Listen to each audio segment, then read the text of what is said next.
सतरंजा उचला का सतरंजा उचला आणि आता तुम्ही दारू उघडायला तयार नाही. साहेबांची रॅली आहे म्हणजे स्वतःच्या घरून पेट्रोल टाकून गेलो तुमच्या रॅली. 200 लोक मागतले 400 आणले. बरं लढू नको बोलू साहेबा सांग. बाहेर आणले तिकीट मागच्या वर्षी साहेबांनी शिवाय द्यायला मी गेलो ना याच्यावर बोललो मी साहेबा सांग पुढच्या वर्षी तुम्ही तिकीट. पुढच्या वर्षी कोणतं इलेक्शन आहे पंचायतचं? त्याच्या पुढच्या वर्षी 5 वर्षानंतर. नक्की. हा नक्की. अरे साहेब आता कोणतं आपली राज्यावर माहिती तिकीट कुठ नाही तो आपला काय म्हणलं त्याला उभं राहू दे. पुढच्या म्हणलं तू इकडे लक्ष देतो ना मी. तुम्ही म्हटलं ना पुढच्या वर्षी देतो म्हणून तुले.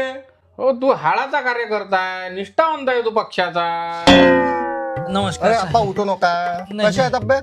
मस्त. जा ना बाबू पाणी आणा साहेबासाठी. बाबा सांगत होते आपल्या पक्षाचे निष्ठावंत कार्यकर्ते आहे म्हणे त्याच्या भेटीला जास लागते. मीटिंग सोडून तुम्हाला भेटीला आलो म्हटलं. नाही बाबा तुमच्या घराचे खरंच उपकार आहे. मी काय म्हणतो साहेब ते तिकीटचं बोललो होतो मी. अरे तिकीट नक्की आहे ना तुम्हाला या वेळेला?